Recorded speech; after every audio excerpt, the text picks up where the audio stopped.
On the very first day in his new class, Alex noticed the boy at the back of the room had a face covered in bruises, as if torn by something, not from a fight. The midday sun streamed through the window, but the warmth suddenly turned cold, like graveyard mist. From the corner of his eye, Alex saw that the boy's shadow didn't match his body, stretching long and malevolent as if he were hanged. Locals still whispered that the classroom was built on the foundation of an old shrine, where a man's vengeful spirit had once died of rage. Now, it had returned, borrowing a living body to attend class with Alex, waiting for the intense midday sun to reveal its true face behind those bruises. This first Monday afternoon was like any other, as Alex stepped into a new classroom, an environment he had never experienced before. Today was his first day studying here. Just then, the homeroom teacher arrived, introduced him, and arranged for him to sit with a boy at the back. Perhaps the rest of the class didn't pay much attention to his presence. The first lesson began. The teacher introduced himself to Alex and reminded him of some class rules. Alex merely nodded and sat down. The harsh sunlight glared directly into Alex's face. He raised a hand to shield his eyes. Alex kept staring at the boy beside him. As if sensing someone watching, the other boy turned quickly. His face was covered in dark bruises, wounds still fresh, yet they couldn't entirely conceal his handsome features. "Why are you looking at me?" The boy's voice was a little hesitant. "Oh, I forgot my textbook. Can I share yours?" Alex clasped his hands together, pleading. The boy simply pushed the book towards Alex, without a word. "Hey, what's your name?" Alex asked. "My name is Harry." "Oh, Harry, why do you have so many bruises on your face?" At the blackboard, the teacher was still lecturing about chemical formulas. Harry bowed his head, taking notes, seemingly unwilling to answer Alex's question. Throughout the lesson, Alex tried to start a conversation with Harry, but failed. When recess came, seeing Harry still sitting quietly, Alex didn't feel like going anywhere either. Partly because he had no friends here, partly because he didn't know where to go. While lost in thought, a loud noise suddenly erupted beside him. Alex looked over to see Harry being shoved, his head pinned down on the desk. Harry didn't cry out or say anything. He just lay there motionless. The other guy smirked, turning to his friend and sneering. "See? He's as weak as a snail." Alex stood up and punched the guy in the face. "Hey, you can't just hit anyone you want. What did you say?" The guy clutched his cheek, still arrogant. It seemed he was afraid of losing face in front of his friend. His friends also joined in the taunting. Alex kicked him again and said, "Looks like no one ever taught you manners." The guy just stood up, glared at Alex, and quickly walked away. Alex walked over to Harry. "Are you okay?" "You all right?" "Yeah. Thanks."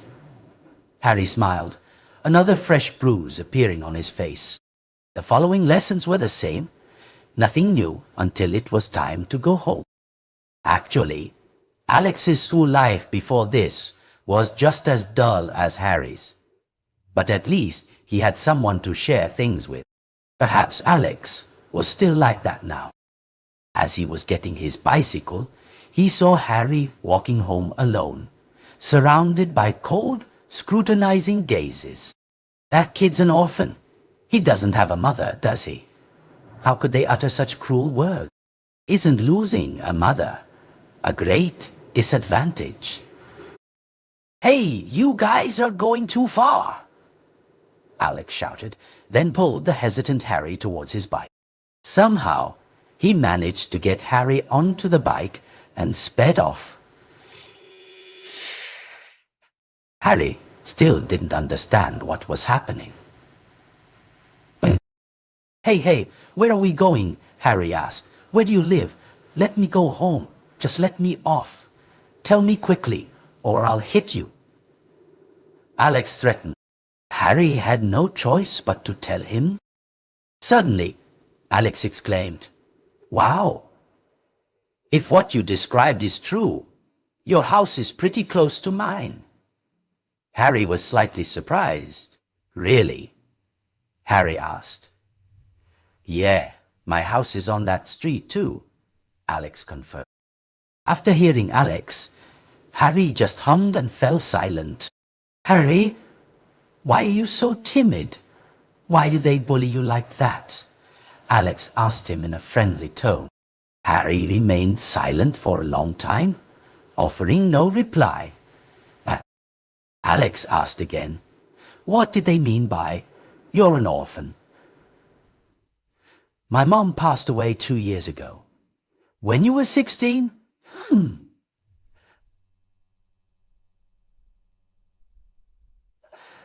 A sigh seemed to twist in Alex's heart. A pang of sadness. Harry didn't want to say anything more. Alex asked again, "You don't have a bike?" "No, I don't. I'll wait for you tomorrow then," Alex offered. "No need," Harry quickly replied. Alex stayed silent. He knew that no matter what he said, Harry would find a way to refuse, so it was better to simply force him tomorrow. As soon as they arrived at Harry's house, Harry quickly got off the bike, pointing towards the 3-story house in front of them. "Is that your house?" Harry asked Alex. His voice filled with admiration. "Yeah, it is," Alex replied. "Your family must be really happy, huh?" Alex's answer, mixed with his own thoughts, seemed to slow that moment down. Harry went inside, waving goodbye to Alex. Alex stood watching the door close.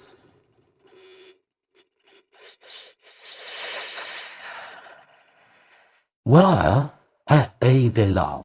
The house was spacious and well-furnished, seemingly lacking nothing.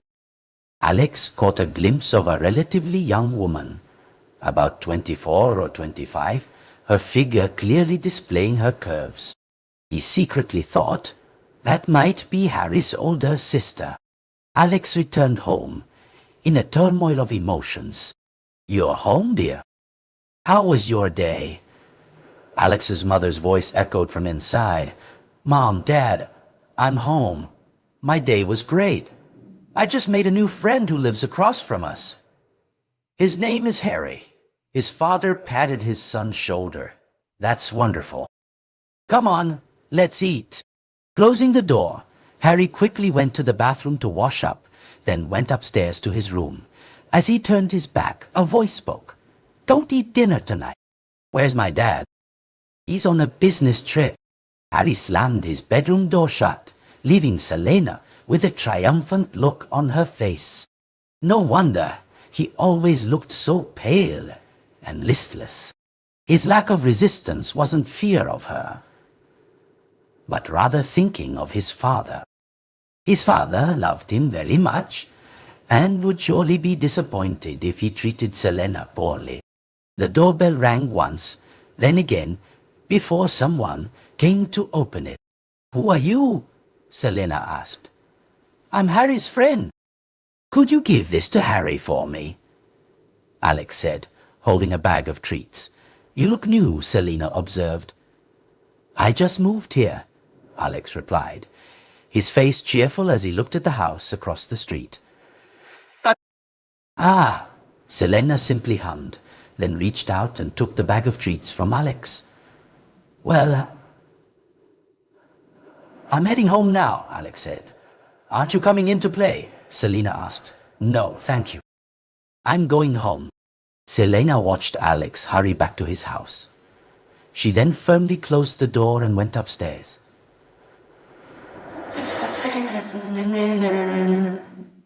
"Your friend asked me to give this to you," Selena said.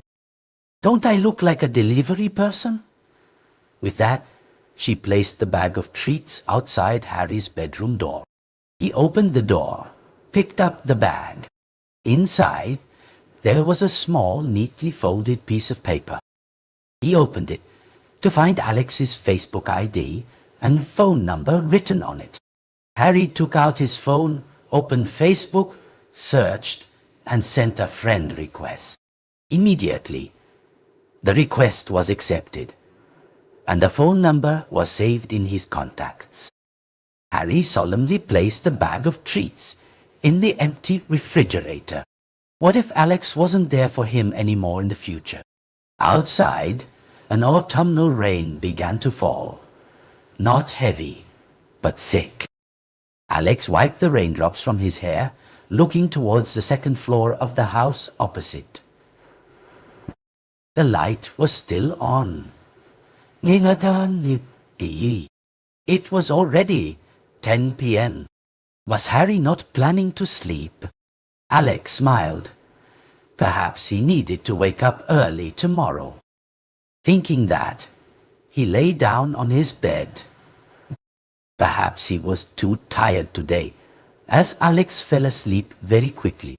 The autumnal rain grew heavier. Harry looked towards the house opposite and saw that the light was now off. As he was gradually drifting off to sleep, he found himself walking towards a very deep well in the field behind his house. All around Harry were dense bamboo thickets. Over the mouth of the well hung a noose. A wailing scream emanated from its depths. Harry pulled the noose up and saw someone's corpse, covered in maggots, part of its skull shattered, and one of its legs detached from the body. A noise echoed from the bottom of the well, and Harry, startled, dropped the noose, falling backward onto the ground. Harry scrambled to his feet, his palms covered in dirt. He bent down to look into the mouth of the well, but there was nothing inside but an inky blackness. Suddenly, a strange creature leaped out, scratching his left cheek, and blood began to flow. He looked down at it and realized it was a fish. The moonlight shone on it, and suddenly hundreds of large and small eyes grew all over its body, staring intently at him. Harry woke up, his forehead covered in sweat. It was a dream he had been having for almost 2 years, ever since his mother passed away. The bustling sounds of traffic, mingled with the chirping of sparrows, created a chaotic, yet strangely captivating symphony. Alex woke up to the ringing of his alarm clock. It's only 5:30 a.m., and everyone's already so busy. He stood up and pulled back the curtain. The faint light of dawn welcomed the new day. Alex showered and changed quickly, then wheeled his bike out the door. "Mom, Dad, I'm off to school." On the road, puddles of water still remained from last night's rain. The girl from yesterday, Selena, opened the door. "Are you here to pick up Harry for school?" "Yes. Come in and wait while I call Harry," she said. Then went upstairs. "Knock, knock. Harry, your friends here? To pick you up for school." "Let me fix my hair first." Selena came down to the living room and sat opposite Alex. Her tight black bodycon dress hugged her figure, and her eyes stared intently at Alex. Alex felt a little awkward and looked away. "What's your name?" Selena asked. "Oh, my name is Alex. Why are you stammering?" "Oh, it's nothing," Alex replied. "And you?" Selena asked. "My name is truly beautiful." In truth, he didn't know what else to say. Selena smiled gently upon hearing him, her eyes still fixed on Alex. "Are Harry's parents home?" "I wanted to greet them," Alex asked. "His father's on a business trip. He'll be back in a few days." Selena replied. The sound of a bedroom door opening echoed. "I told you, you don't need to drive me, I can walk," Harry said, walking down the stairs. "It's no trouble." "Come on, let's go quickly," Alex insisted. Harry hurried down and went straight out of the house. Alex followed him. "Have a good time at home, Selena." His hurried appearance unknowingly captivated Selena. "Hey, Harry, why are you doing this? Why are you so kind to me?" Harry's question left Alex unsure how to answer. "I'll tell you later." But for now, let's go to school, Alex said. "Tell me now," Harry insisted. "There's no reason someone as perfect as you would be so kind to me. From now on, let's be best friends, okay? Before, at my old school, I was just like you. I wanted friends too." Alex's words and heartfelt expression made Harry realize that Alex was a gift the universe had sent him. "I'm sorry if I hurt you," Harry said. "It's okay. From now on, we're friends. Come on, let's go to school." The two walked quickly along the bustling road. Alex told Harry interesting stories about his life in the city. Harry's face was unusually gloomy. "Didn't you sleep last night?" Alex asked. "That's right," Harry replied, a little awkwardly, making Alex feel he was being overly concerned about him. Alex rode his bike into the school gate. Everyone's eyes turned to them. Alex ignored them, parking his bike in the right spot. Alex put his arm around Harry's shoulder. The two walked into class together. Harry, not at all shy, also put his arm around Alex's shoulder. After they left, Selena couldn't stop thinking about Alex. Her mind couldn't find peace. Perhaps she had fallen in love with Alex.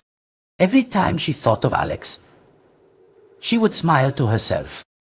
"Nanny Grace, please help me get a really beautiful dress ready." "Yes, Miss," Nanny Grace replied. It was strange, but ever since Selena married Mr. Wilson and usurped the mistress's place in the house, no one dared to utter a word of dissent. Harry's grandparents, who had once strongly opposed her, now doted on her entirely. As for Harry, no matter how much he wanted to leave, he couldn't escape this house. He couldn't find peace staying, nor could he leave. Nanny Grace didn't dare to argue with Selena. Every time Harry had to go hungry, Nanny Grace would secretly bring him food late at night. Selena entered her room, a room no one else was allowed into. She locked the door, pulled back a black curtain to reveal a fish tank, inside which was nothing but murky black water. Selena put a bag of fish hooks into it, then sat there muttering something in a language that sounded like Thai, yet sometimes didn't. After that incomprehensible chant, She placed a small red pouch into the tank and left. That day's class was pleasant.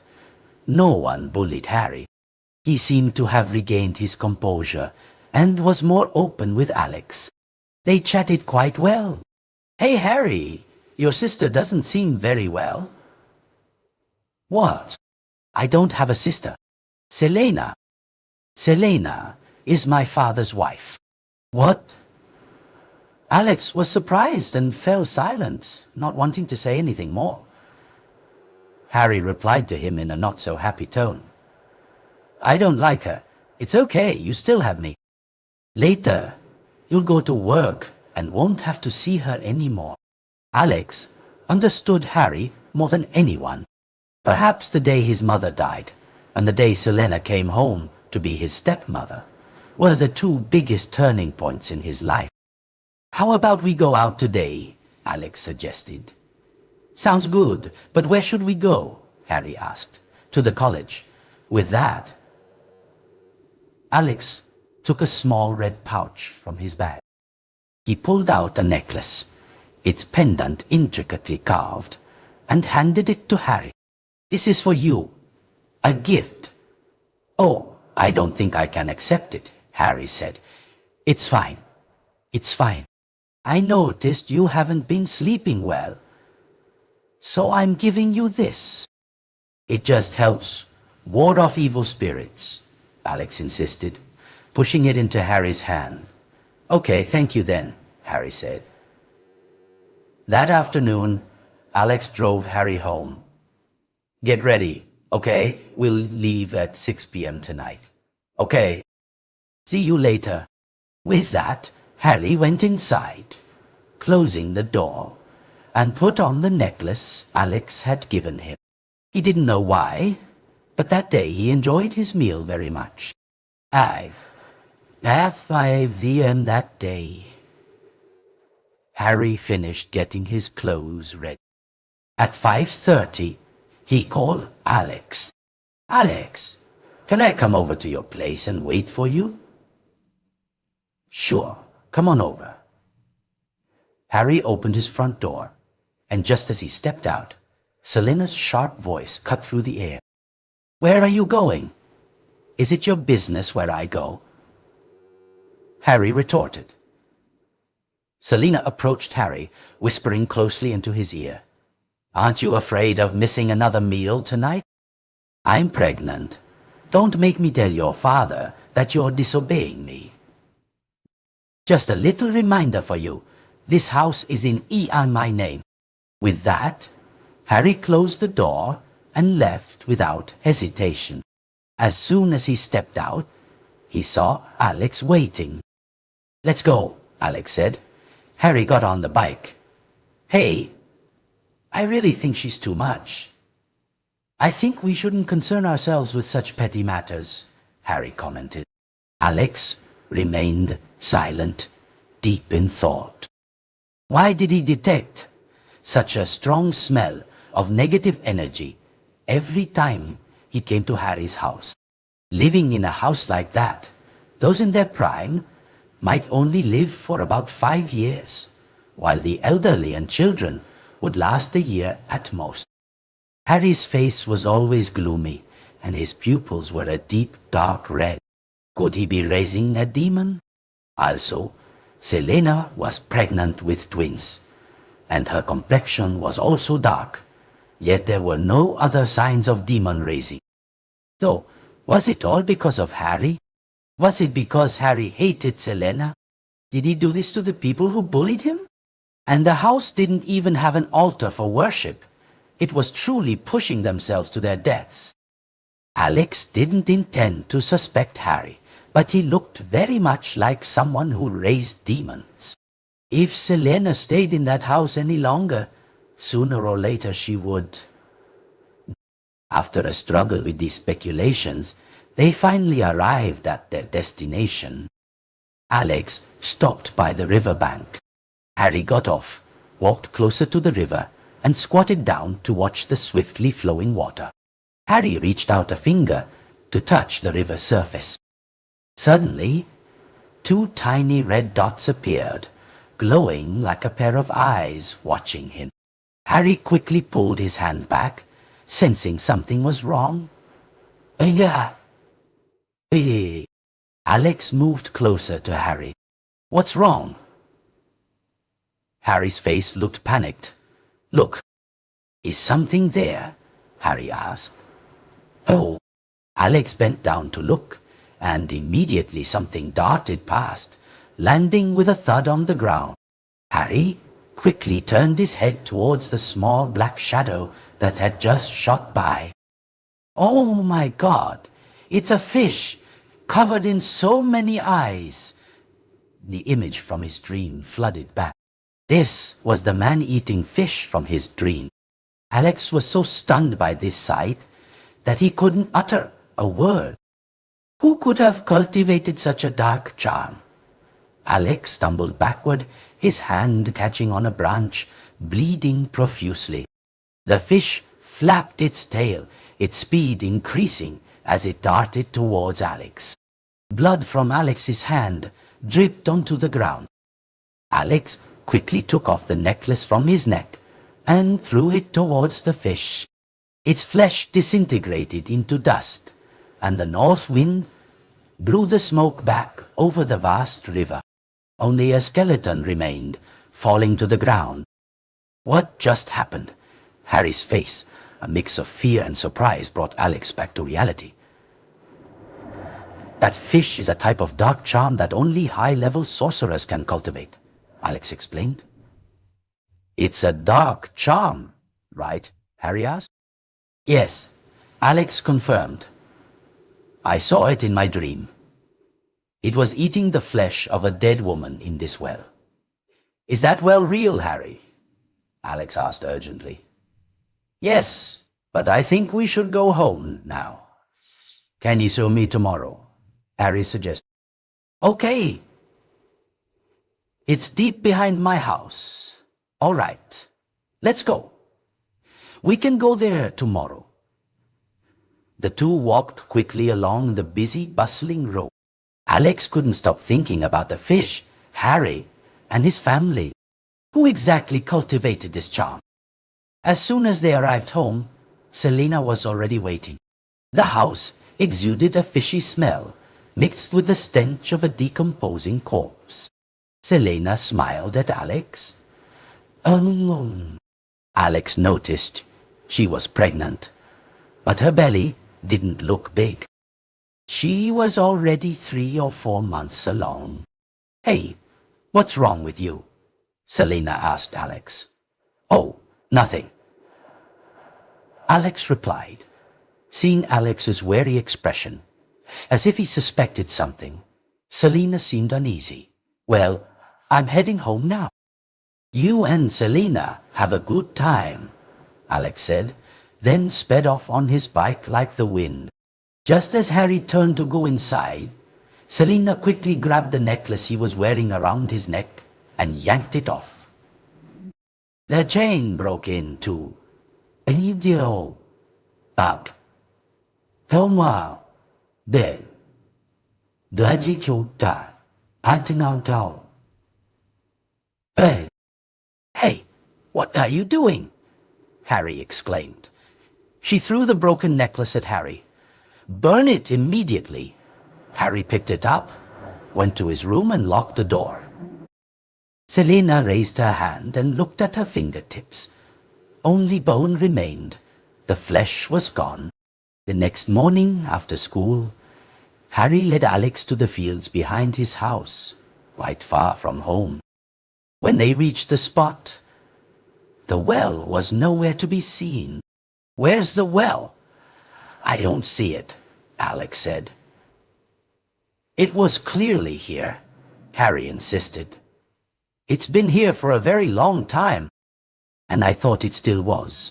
Harry and Alex were stunned, especially Harry, who had lived there for so long. What are you two doing here? Uncle Bob, a local farmer, asked, approaching. Harry gesticulated wildly, pointing towards the spot where the well used to be. The well? Uncle, where's the well that was here? About a year and a half ago, people filled it in. Uncle Bob explained. Do you know why? The chickens and ducks of the villagers around here kept jumping in and disappearing. They really just vanished, I tell you. Once, my flock of chickens was foraging, and suddenly they flew up, stood on the edge of the well, and jumped down. I ran over, but they were gone without a trace. That fast, Uncle. They vanished in the blink of an eye. Alex asked Uncle Bob. I remember looking down there and seeing the whole school of fish. People here saw it too. Some said those fish were demons and called a sorcerer to exorcise them. We just believed it, you know. We just let him come, because nobody in the village knew what else to do. We just followed whatever made sense. Just before we called the sorcerer, Mrs. Turner's granddaughter ran off to play and didn't come home by nightfall. The whole village searched until 1 a.m., but no one could find her. The last place left to search was the well. Shining a light down, we only saw the little girl's hand floating. The school of fish was nowhere to be seen. The hand was wearing a bracelet, so we knew it was her. Alex and Harry were engrossed in Uncle Bob's story. That's horrifying, Uncle. Harry's face paled as he looked at the spot where the well had been filled. All right, you two should go home. It's getting dark now. It's 6 p.m. already. Alex looked up, and the sky had turned pitch black. The two stood up, bowed to Uncle Bob, and silently walked towards Harry's house. The autumnal rain began to fall. Harry took a flashlight from his pocket. I knew he'd be late, so I brought it. Harry, are you cold? Alex asked. No. So we didn't accomplish anything by coming here today. It's fine, really, Harry said. Why are you trying to find out about it? Alex pressed. Now's not the time for me to tell you. I'll tell you later, Harry replied. Alex walked ahead, talking to Harry as they went. He stepped onto a wooden bridge, beneath which flowed a rather large irrigation ditch.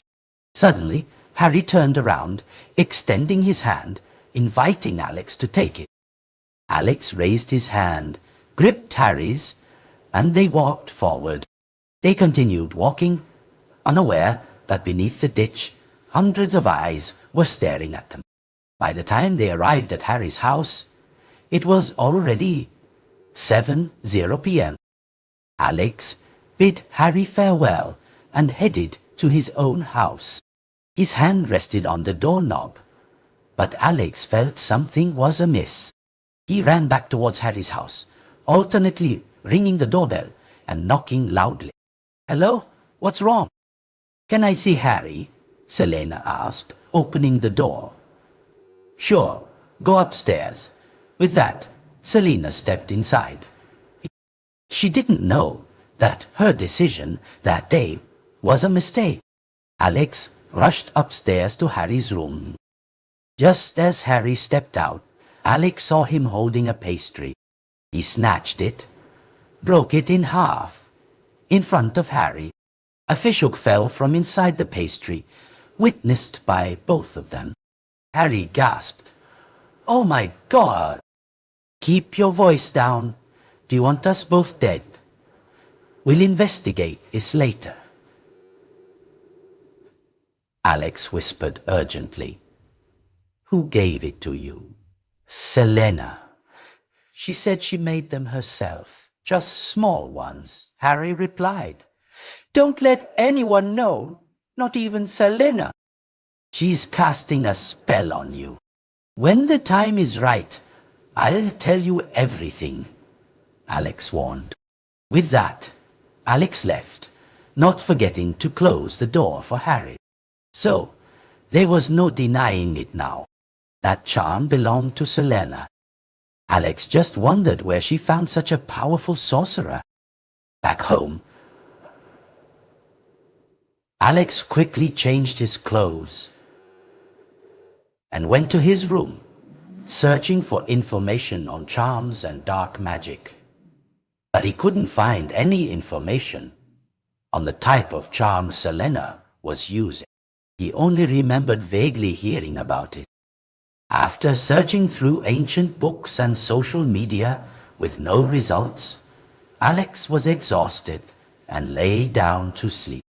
As soon as he closed his eyes, he dreamed of Selena. She leaned close to Alex's ear, whispering something he couldn't quite hear.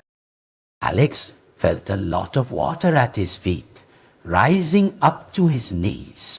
He looked down and saw only murky black water. No matter how hard he tried to see, there was nothing but blackness. The only light emanated from Selena herself, a strange grayish-green glow. Alex's eyes gradually adjusted to the darkness. In front of him, he saw Selena clearly. She had grown a pair of monstrous aquatic ears. Her legs had transformed into a tail, and her face looked gaunt and bizarre. Selena swam closer to Alex. He couldn't run, nor could he speak. Selena hugged him from behind. "Hello!" Alex jolted awake, drenched in sweat. He stayed awake until 2 a.m. before finally falling asleep. That morning, like every other day, he waited for Harry to go to school. During class, he accidentally scratched his finger. The scratch was quite deep, forcing Harry to take him to the infirmary. That day, after returning home, Harry disinfected Alex's wound, and then they each went to their own houses. Harry went upstairs, walked to the end of the hallway, and opened a window to let in some air. Gusts of cold north wind blew onto his face. Click! Click! Yeah. The sound of a wooden door hitting its frame echoed. "Isn't this the room Selena forbade everyone from entering? Even my father isn't allowed. Why isn't it locked today?" Harry carefully turned the doorknob and gently opened it. There was no one in the empty room. Nothing. Nothing. What caught his eye was a large fish tank, probably 2 armspans wide. The water inside was pitch black. As soon as he entered the room, a pervasive putrid smell assaulted his senses. The fish tank was placed on a rather large wooden table. Beside the tank was a plate covered with a black cloth. Harry lifted the cloth. What he saw next was something he would likely never forget. Inside the dish was the upper body of a 2-month-old infant.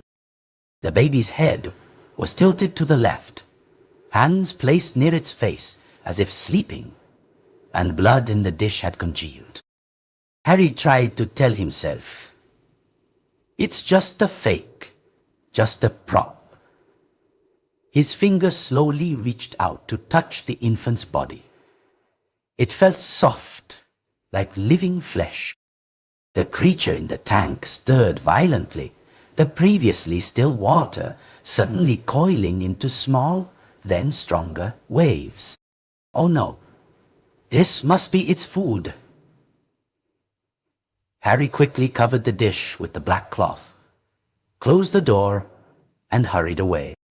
He ran to his room, rummaged through his belongings, and pulled out a mini hidden camera connected to his phone, which he had bought a few months ago. He quickly left his room, looking back over his shoulder as if fearing something. Harry installed the tiny camera in the top left corner of the room, where Selena's actions could be seen most clearly. After everything was connected, Harry left the room and locked the door as if nothing had happened. After monitoring the camera for a while, he didn't see Selena or any movement. Suddenly, on the camera screen, the room door opened. She locked the door, then walked to the tank and lifted the black cloth. She picked up the infant's upper body and gently placed it into the tank. Ah, the creature inside the tank seemed very pleased with this meal. It thrashed so violently that water splashed out. She knelt down as if reverently serving the strange creature. About 30 minutes later, she exited the room, carefully locking the door. Harry quickly saved the camera footage to his device. Although Harry didn't know what kind of magic Alex possessed, he believed that Alex was the only one who could save him now. That day, as arranged, Alex came to Harry's house to talk. Harry carefully locked his bedroom door and showed Alex the camera footage from earlier that morning. Alex's expression was almost indescribable. He just looked at Harry. "How did you get this?" Harry shrugged and replied, "I accidentally found the door open and just walked in." Alex shook his head. "You're bold. Going in there and coming out normally. That's truly a miracle." His face showed confusion. "What do you mean?" "Going in there drains a lot of vital energy," Alex explained. "No, I went in normally. Do you know what that creature in the tank is?" Harry asked. "No, but I think it's some kind of dark charm that can live underwater," Alex replied. The camera footage was quite blurry. Harry looked at Alex with a questioning gaze. "Hey, Alex, can you clearly see what she's feeding that monster?" Alex just shook his head, looking puzzled, then looked at Harry. "The upper body of an infant." Harry's voice was hollow, piercing Alex's heart. "It eats infants."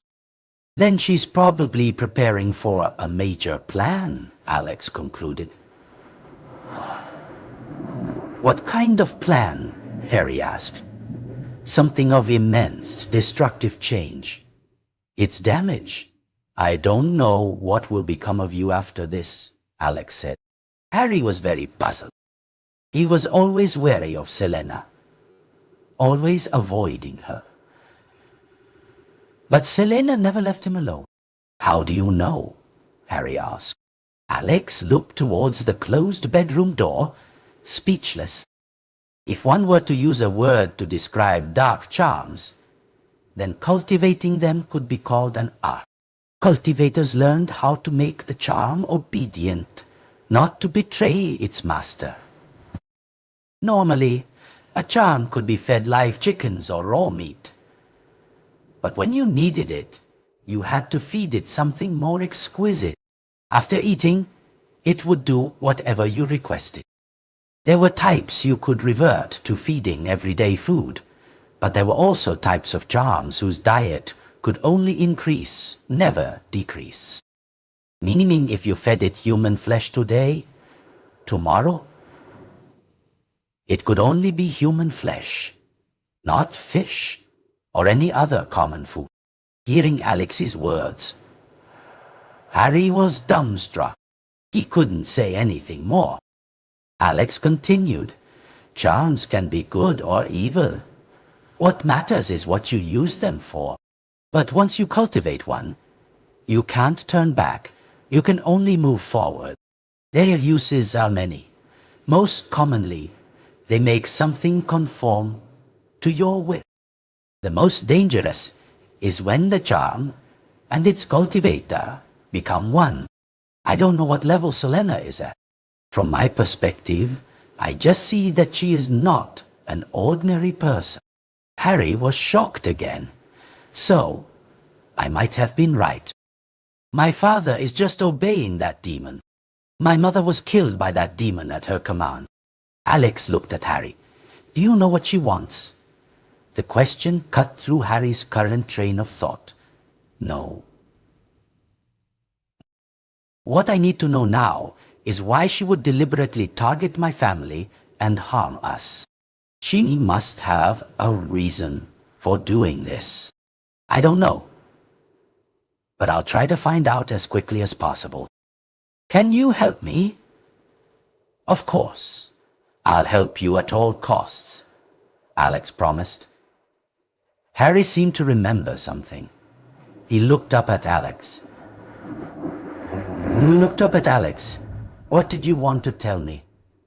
Alex recounted his dream to Harry. Harry only replied, "She looks like a mermaid, doesn't she? I think she's hinting at something. I don't need to know what she's hinting at. I just had a strange dream and wanted to tell you about it for reference," Alex said. "Remember to watch your surroundings. I'm leaving now, hoping I'll find a way to save you." "Yeah, you'll go," Harry nodded as Alex pressed a book of scriptures into his hand. "I hope you'll be safe tonight. I'll head home. No need to see me out. The negative energy outside is very strong. Read this. It will help you." Alex turned and walked away. He opened the room door, stepped out, and closed it. Just as he turned around, Selena was already standing there. She blew a puff of smoke into Alex's face and then took his hand. Alex stared blankly at Selena. She led him into a room and locked the door. Her eyes gazed at Alex with a hungry intensity. Selena sat on the bed, wearing only a thin nightgown. Alex looked at her blankly, then moved closer. Selena gestured for Alex to come closer. Alex grabbed Selena's hand, forcefully pulled her against the wall, and kissed her. Wherever Alex's lips touched, Selena's flesh disintegrated into dust. She pushed Alex away, and her wounds quickly healed. He was like Selena's puppet. Her hand made a motion to unclip his necklace, and Alex mimicked it perfectly. The necklace was placed on the table. Selena moved closer to Alex. She draped her arms around his neck. Alex pushed Selena down, tearing her delicate nightgown. Alex's tongue traced a path from her neck to her chest, eliciting soft moans from Selena. His expression was utterly devoid of interest, and his actions showed he had no experience in such matters. Outside, crows suddenly covered the window balcony, cawing mournfully. But the two seemed oblivious. Alex's hand lightly touched Selena's thigh, slowly moving inward. Selena's soft moans grew louder, and Alex's lips pressed closer to hers. Meanwhile, Harry was reading the first words of the scripture. This is so hard to read. It's Vietnamese, but the words are fragmented, completely unrelated to each other. Harry read the first words aloud, and his body suddenly felt somewhat lighter, shedding the anxieties he had carried for so long. He was still stumbling, but he kept trying to read. Harry smiled to himself. Easy, huh? Alex suddenly jolted awake and sat up. He rubbed his eyes to clear his head, and as he reached out, he saw Selena lying in front of him, completely naked. Alex turned away awkwardly. Before leaving, he took his own charm paper and left a note. "Sorry, please put some clothes on. You look quite indecent." Alex's footsteps echoed down the hallway. He passed Harry's room, hearing Harry's chanting voice, sometimes laughing heartily because he read it wrong and then reread it. Alex returned home, feeling empty. He truly didn't know what he had done in those moments of trance. He tossed and turned all night, unable to close his eyes. Back with Selena, she was furious. Her uncontrollable rage, coupled with a throbbing headache, made her let out a loud roar. The crows outside scattered, then landed on the windowsills. She opened the window and screamed, "Get out!"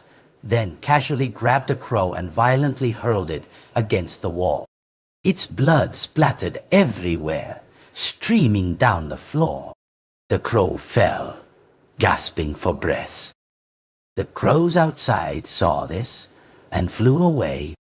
The full moon shone on her. Selena's skin felt a burning sensation, as if she were being incinerated. She quickly closed the curtains, then got into bed and turned off all the lights. The stench of the crow's blood earlier assaulted her nostrils.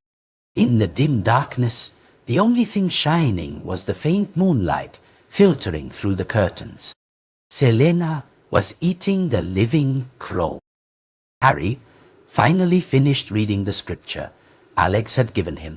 He lay down tiredly, closed his eyes, and fell asleep. It was the best sleep he had had in 2 years.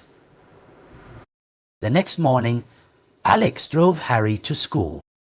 Throughout the journey, neither spoke a word until Alex finally asked, "Are you hiding something from me?" Alex was afraid Harry would find out about last night's events. "No, not at all," Harry replied.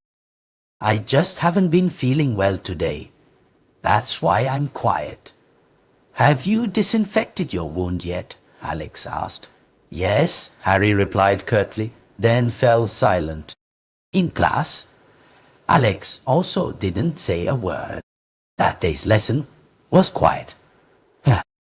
Every day, Alex chattered like a magpie, but now he hadn't spoken a single word to him. Harry wondered why he didn't feel lonely. Since Alex arrived, no one bullied him anymore. More people started playing with him, making him realize how unpredictable human hearts could be. He didn't dare to get too close to anyone, except Alex.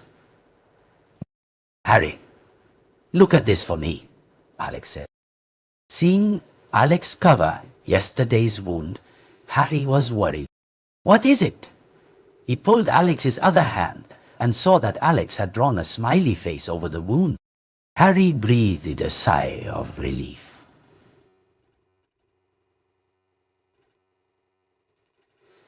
"Nilf! Oh my God!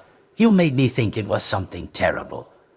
Alex hugged Harry, laughing heartily. "Were you worried?" Harry blushed, then also burst out laughing.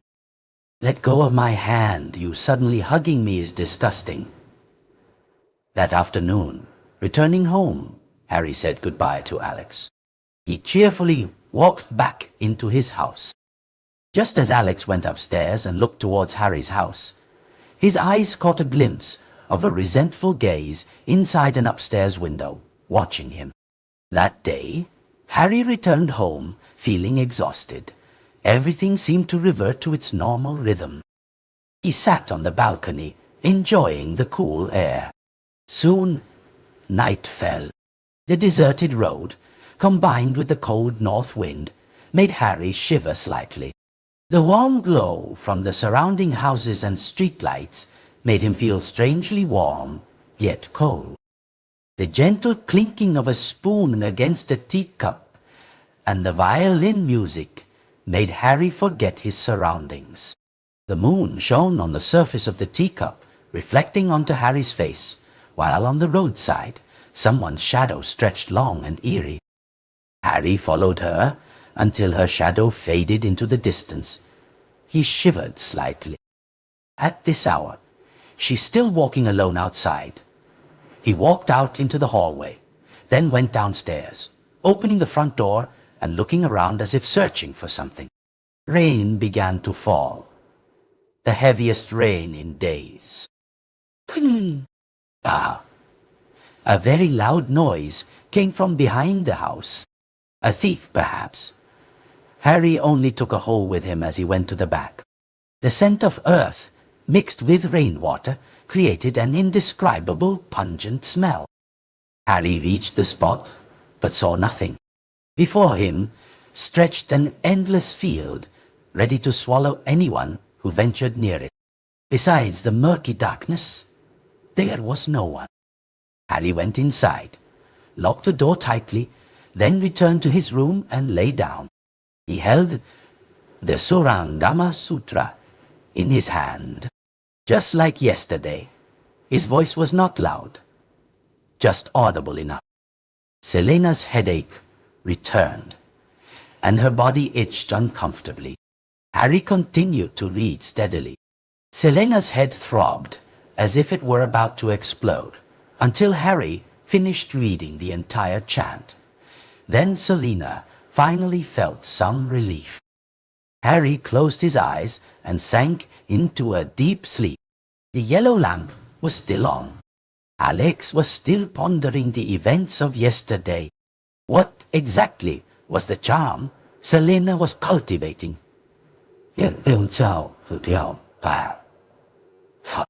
Since moving here, every night for Alex felt like a long one.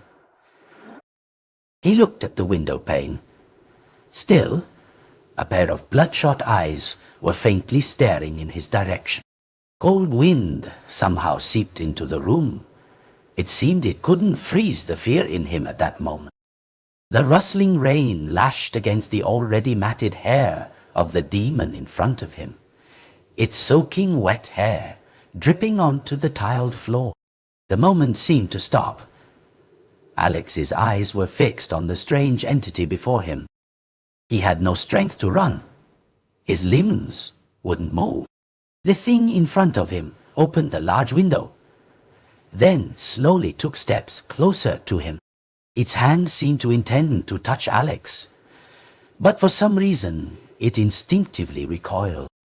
Suddenly, it transformed into black smoke and flew out the window. Alex opened his eyes. Was it just a dream? He sat up and got out of bed. At his feet was a rather large puddle of water, as if someone who had been drenched in rain had stood there. He was momentarily stunned. Was it real? Alex quickly wiped away the water and returned to bed. The window remained tightly closed. He tried to force himself back to sleep when 1, 2, 3 drops of water fell onto Alex's face, accompanied by someone's cold breath. Alex gradually opened his eyes and looked up at the ceiling. What he saw was not the ceiling, but Selena in the form of the mermaid he had encountered in his dream. She brought her terrifying face closer to Alex. Yeah, the light came on. What's wrong, son? His parents rushed into the room, looking frantic. I'm fine. It was just a nightmare, Alex said. After comforting Alex a little more, his parents returned to their room. How could it have been just a nightmare? Even when he saw her, he was still conscious. Sitting on his bed, Alex was surrounded by murky darkness. Rather than a solid black, everything around him was hazy, making even something as ordinary as a shirt terrifying. Alex walked to a small cabinet and opened it. He took a sleeping pill and swallowed it. The effect was surprisingly fast. In about 10 minutes, Alex couldn't keep his eyes open. The next morning, Alex and Harry had no classes. Everything was moved to the afternoon. Knock, knock.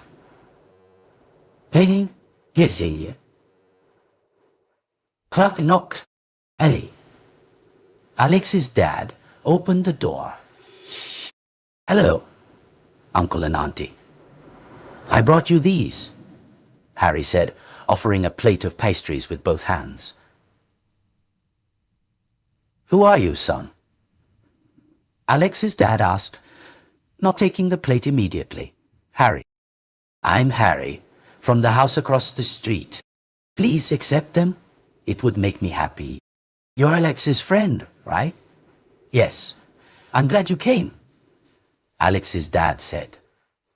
What's with the gifts? Come on in and sit down while I call Alex. Alex's mom took Harry's hand and led him to the living room. I'll get you some water here. No, it's fine, Harry protested. What do you mean, no? Let me get you some water, Alex's mom insisted. Alex came downstairs. When did you get here? I just arrived, Harry replied. Want to do some math problems with me? Okay. From that day on, Selena was always consumed by it. Nothing seemed to go her way. Why, after trying so hard, is everything still going so badly? She entered her room, closed the door, and spoke as if to someone. I have tried to find what you want, a child. Do you know how much money that costs? Around the room, a deep voice echoed from the netherworld. Did I say I needed an infant? What I need is a child still in the womb. I'm not strong enough to deal with Alex. You can either bring me a fetus and you'll have him, or you'll have nothing. And you won't have him either, Selena replied. Aren't you evil enough? You're harming others. It's just that I don't know where to find it. You're strange, the voice said. You wanted this old man, and now you want another. Who do you truly desire? This old man. I only want him to get all the shares of his house. Nothing more. Don't forget what Alex has. He can deal with you immediately if he senses you're unstable or realizes you're raising a demon. Who would ever like an enemy? Truly foolish, Selena retorted. That's my business. You just need to remember, I am you, and you are me. If one disappears, the other vanishes as well. Selena said nothing, pouring an entire plate of raw beef into the tank, then sat down and mumbled something. After an hour, she stood up and left. The room door was tightly closed. At the same time, Harry entered the house. He closed the door and went to his room. The moment Harry passed Selena, he felt a sense of utter disgust. Selena didn't forget to glare at Harry. Harry went into his room and opened his phone to check the camera. The screen was completely black.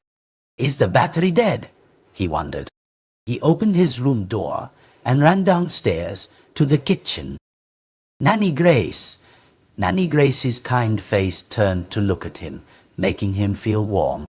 Ever since his mother passed away, he had regarded Nanny Grace as his mother.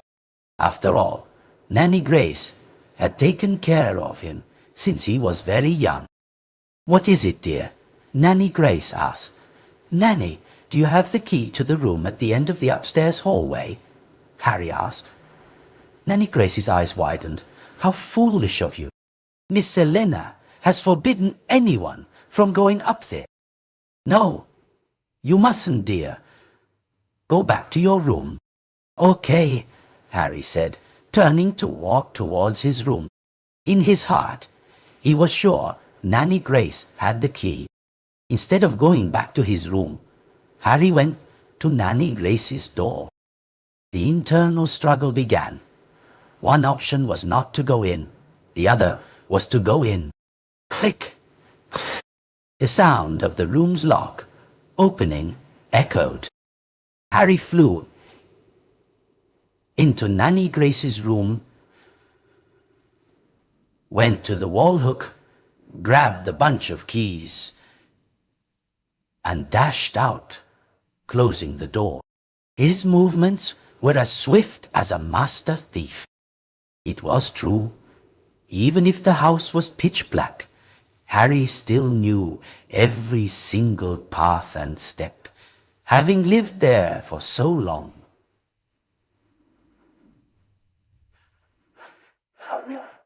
The bunch of keys was quite heavy. Harry went up to the last room and tried each key in the lock. After 15 minutes, each key had been carefully inserted, but none of them fit the lock. Harry hurriedly went downstairs, returned the bunch of keys to Nanny Grace's place, then went to Selena's door. Harry's hand rested on the doorknob. Unfortunately, it was locked from the inside. That night, he pulled out a set of lock-picking tools from somewhere. 30 minutes passed, and Harry was drenched in sweat. The light from his phone screen couldn't illuminate things clearly enough for Harry right now. He didn't dare turn on the lamp. It was 12 a.m. already.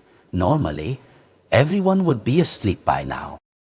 He vaguely wondered what if someone was still awake and came out if he turned on the light. He sat down on the floor, wiping away the drops of sweat. All right, this will be the last time. If it doesn't work, I'll go to sleep. The wire was inserted into the lock. Click! Harry's face lit up with joy, and he stepped inside, turned on the light, and didn't forget to close the door. The chilling scene. The musty smell, mixed with the unknown stench of blood that assaulted Harry's nostrils, made him want to stop breathing. Harry quickly walked to the camera, hastily replaced the battery, and then went outside. The moment Harry stepped out of the room, a hand from the floor reached out, trying to grab Harry's leg. Returning to his room, exhausted, Harry immediately went into the bathroom and turned on the shower. He heard the water running, warm water streaming onto his hair. Harry closed his eyes to prevent water from getting in. Suddenly, he heard a cracking sound. Harry opened his eyes, looking towards the source of the sound, and the mirror shattered as if from an explosion. Shards of glass flew everywhere, and he unintentionally became their target. A lot of blood flowed from Harry's right eye. He chose to remain silent, biting his lip tightly, quickly putting on his clothes and stepping out. Wherever Harry walked, blood dripped onto the floor. He sat down on the bed and took out a mirror to look.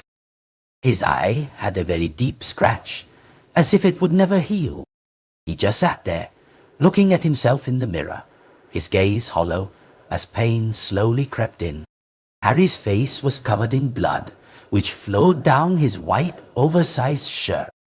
He sat there until he felt the pain gradually spreading throughout his body. Harry began to feel dizzy and nauseous. His stomach hurt terribly, as if hundreds of knives were trying to pierce his stomach. Feeling he couldn't take it anymore, Harry vomited. What he threw up was only blood and many fishhooks. He collapsed, the pain making Harry unable to hold back his tears. Small holes appeared on his body, from which sharp fishhooks protruded. What a pity! If only he had known this sooner. It was truly too late to stop what was destined to happen. He knew his strength was limited. Surely, in just a few more minutes, he would no longer be alive in this world. His blurry gaze turned towards the door of his room, where his mother's silhouette approached him. His mother sat down, stroking his blood-matted hair. Her tears fell onto the deep wounds etched on his face. In that year, his mother also sat beside him. The two just looked at each other and cried, saying nothing until he drifted into sleep. Perhaps it would be a long sleep. His mother's ghost dissipated into a wisp of smoke. The window suddenly opened, and the flock of crows outside flew in. They stood around Harry's corpse. They just stood there in a circle, looking at Harry. The rain poured down on the street, water rising up to his knees. Under the faint streetlights, dark spots in the far distance were approaching. Black fish, with jagged teeth, swam to Harry's doorstep, gathering under the nearby streetlights. In the cold rain, a crow flew over the water, its claws tightly gripping a fish. The eyes all over its body blinked incessantly. The crow landed on a rooftop. Its pitch-black feathers were drenched. It dropped the fish, pecked out each eye on the fish's body, then tossed the carcass onto the cold water. The stench of blood spread, and dozens of other fish quickly swam over to tear at the dead fish. The crows landed on Alex's balcony and windows. He closed his bedroom door, trying to scare the crows away, but they remained stubbornly there. They continuously pecked at the window with their beaks, while the rest let out their terrifying cries. Alex was at his wits' end. Tonight would probably be another long night. The next morning, the rain still hadn't stopped. Alex wheeled his bike out and, as usual, went to Harry's house to call him. The drowsiness in him seemed to intensify. The crows had bothered Alex all night. Knock, knock. Selena opened the door, still looking at Alex with gentle eyes. Eyes that Alex couldn't avoid, even if he was at home or at school. He always felt as if someone was watching him with those eyes. "Hello, Selena," Alex said. Before Alex could say another word, Selena interrupted. "Yesterday, Harry and his father moved to a new place. He won't be coming back." "What? What do you mean he won't be coming back?" Alex asked, stunned. She didn't answer Alex's question. "I'll be joining them next month. There are still many things I need to finish here." With that, she winked at Alex. She closed the door and went inside. Alex felt as if a bucket of cold water had been thrown in his face. What? He left without saying a word. Alex stood alone for a while, then ran into class and quickly called Harry. The phone rang until it stopped. Alex called once, twice, 3 times, 4 times, but no one picked up on the other end. In class, the teacher announced, "Harry is no longer attending school here. He's transferring to a new school. So from now on, our class will only have 36 students." With that, the teacher walked away. Although Alex had already known, those words felt like a knife twisting in his heart. No one else in the class seemed sad besides Alex. The first lesson began. Alex put his phone in his desk, continuously texting Harry, a new message every few minutes. Selena sat on the sofa, a triumphant smile on her face. Perhaps she was the winner. She stood up, slowly walking towards Harry's room. She gently opened the door and spoke in a raspy voice. "Harry, are you still in there?" Then she laughed eerily. The crows inside rushed out, pecking at her as if to tear her apart. She mumbled something incomprehensible, and the crows flew towards the window and disappeared. Selena had considerable power, and those crows were no match for her. In front of her lay Harry's stiffened corpse in a pool of blood. Around him were fishhooks, and his white shirt was also stained with blood. Selena walked closer to Harry's body.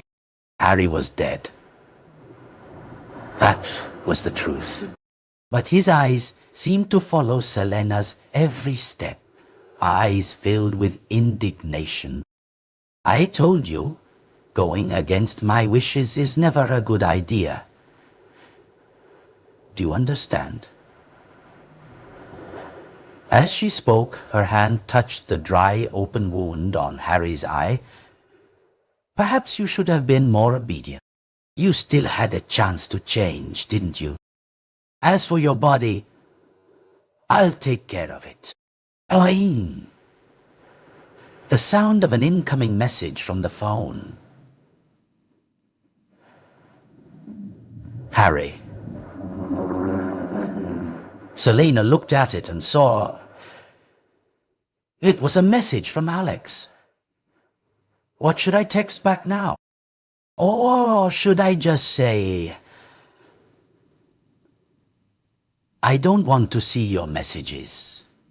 She put the phone back in its place and left the room, returning to her familiar room. Around her, a hoarse voice echoed. Don't celebrate too soon. Quickly shift your focus. Take it easy. Don't worry. Now it's just me. And that maid here. Tonight or tomorrow, she'll die. That's right. Hurry up and make that old man transfer all the assets to you. Okay, Selena replied. Have you gotten the fetus I asked for yet? The voice pressed. Not yet.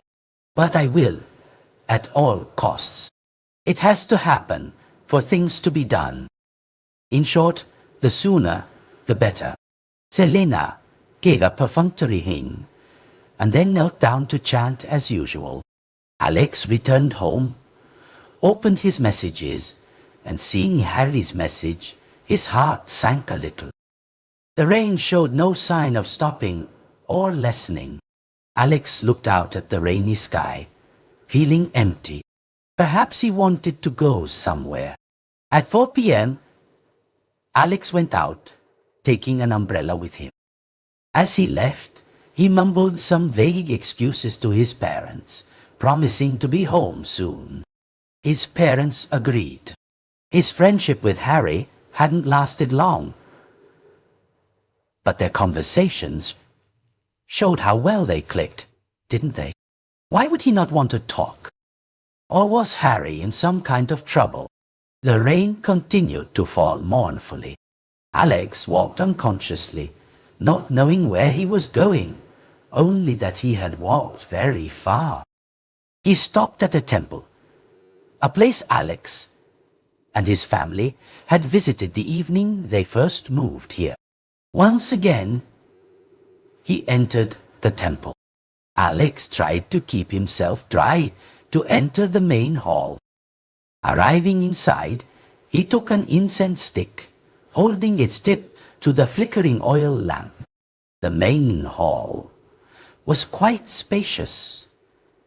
The warm yellow light of the candles gave Alex a strangely comforting feeling, and the faint scent of incense hung in the air.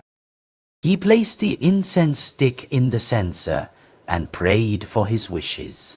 Coming here was a good choice for Alex, as he felt he could shed some of the worries in his mind. Alex was about to leave when a young monk hurried out. Patron, please stop. Alex turned to look. What's wrong? The abbot wishes to see you. He has something to say. Would you be able to come inside the inner hall? The young monk asked. Okay. Alex nodded and followed the young monk. Upon arrival, the young monk knocked on a room door and said, Venerable, I have brought the person you wish to meet. The sound of the door opening echoed. Lead him inside here, child. Then, turning to Alex, please sit down. The young monk led Alex to a seat and poured 2 cups of tea, one for the abbot, one for Alex. I merely wish to remind you not to frequent places not meant for you, the abbot said. Hearing this, Alex suddenly knelt down, gripping the monk's hand. Please, I beg you, help me and my friend. The young monk and the abbot quickly helped Alex up. Don't do that. I will try to help you, but now is not the time, the abbot explained. Once you involve yourself, you become a participant, meaning you are already entangled. I had a friend. He's gone now. Will I ever see him again? Alex asked. The friend you speak of is one who has been harmed.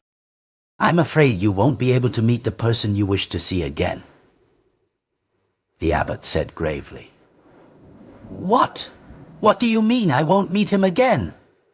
Alex questioned, his voice full of desperation. This Sunday, come here, and I will tell you and find a way to help you.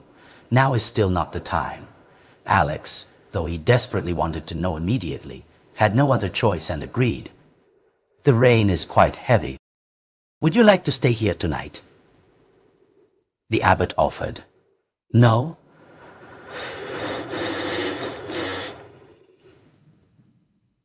I'll go home. My parents are waiting for me, and I'll return on Sunday. Then, patron, go home. Remember our conversation, the abbot said. Alex bowed to the abbot and silently walked away. Alex's figure gradually disappeared into the rain. The abbot still watched his retreating back with kind, aged eyes. Master, what's wrong with that patron? He seems so sad, the young monk asked, looking up at the abbot. That is karma from a past life. He will understand when you are older, the abbot replied.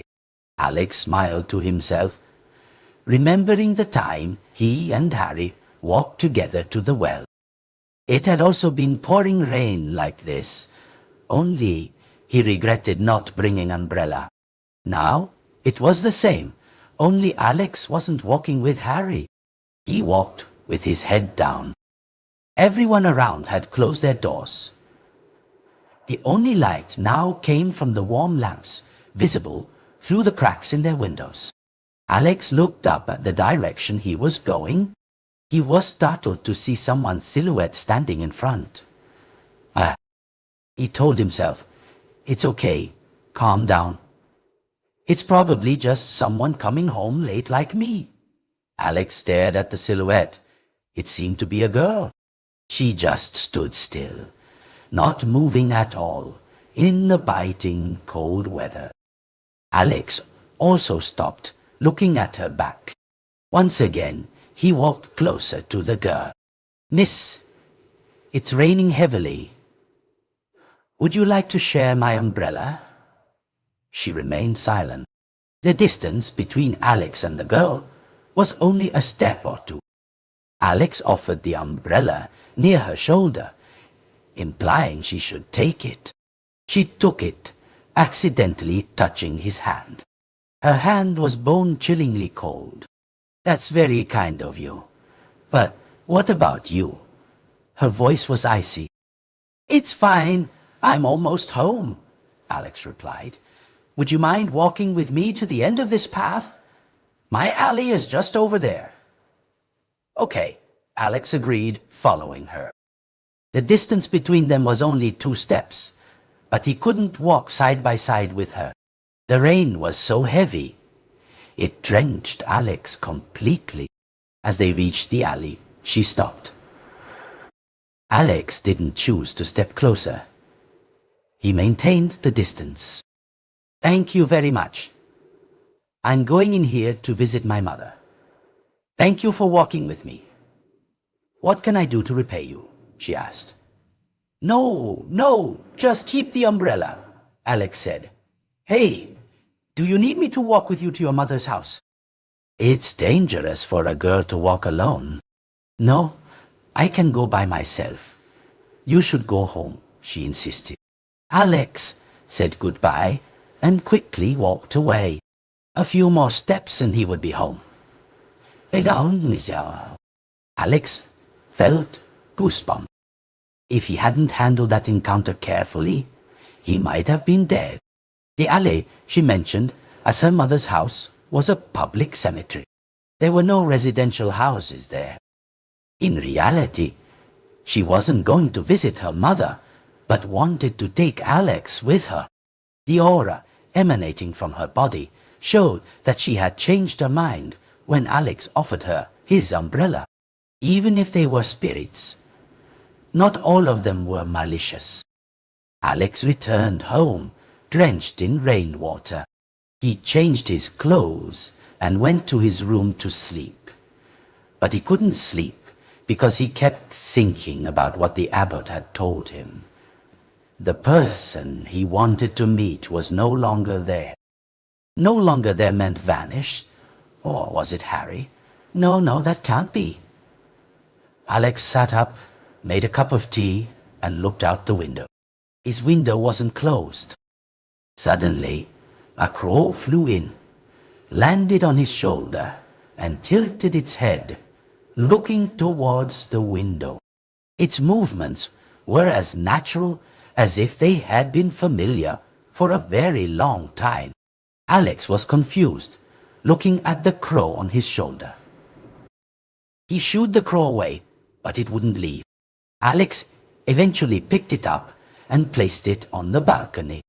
Unlike other birds that struggle when touched, this crow, even when shooed away, didn't flap its wings violently, causing Alex to be startled. Alex coldly closed the door. The crow stood outside on the balcony, and when Alex was fast asleep, it flew away. It landed on the balcony of Selena's forbidden room. Tonight, besides the rain, there was no moon or stars. It was truly a suitable time to do something wicked. Its eyes were red, a complete red without pupils. Looking towards the window, the room was lit by white candles. Selena was standing in front of the tank. She walked to the chair opposite it. She sat in a very indecent posture, feet on the seat, a razor blade in her hand, and sliced a deep cut. Blood splattered onto the glass around the tank, dripping onto the floor, and her voice seemed filled with pain. The still water inside the tank suddenly began to shake violently, as if the creature within wanted to leap out of its safe dwelling. Selena gasped for breath, gripping the chair tightly. Perhaps it was wide enough now for her to pull out what was inside. She put her hand in, pulled out a raw red infant, and cut the umbilical cord. It was slightly larger than her hand. She lifted the child above her face and looked up at it, feeling every small movement of the fetus. Blood flowed down Selena's arm in streams. She looked at the child's face. The fetus was slimy and foul-smelling. Its entire body was covered in eyes, staring blankly at her. Selena screamed, then forcefully threw the fetus into the water tank. As soon as the infant was thrown down, the creature inside swallowed it.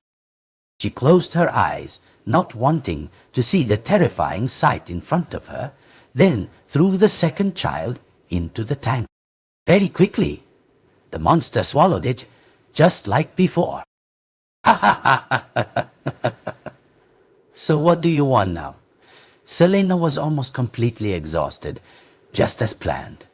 You won't die so easily. I'll keep you alive. Selena shed tears, mixed with her blood, belated tears.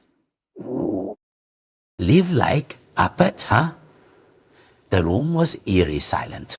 Selena's wounds healed on their own without needing stitches. She could be called the immortal.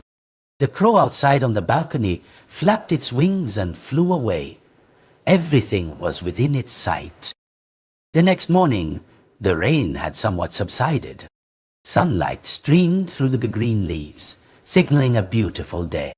In the lecture hall, the teacher's deep voice resonated. Next week, you will all take an important exam that will decide your future.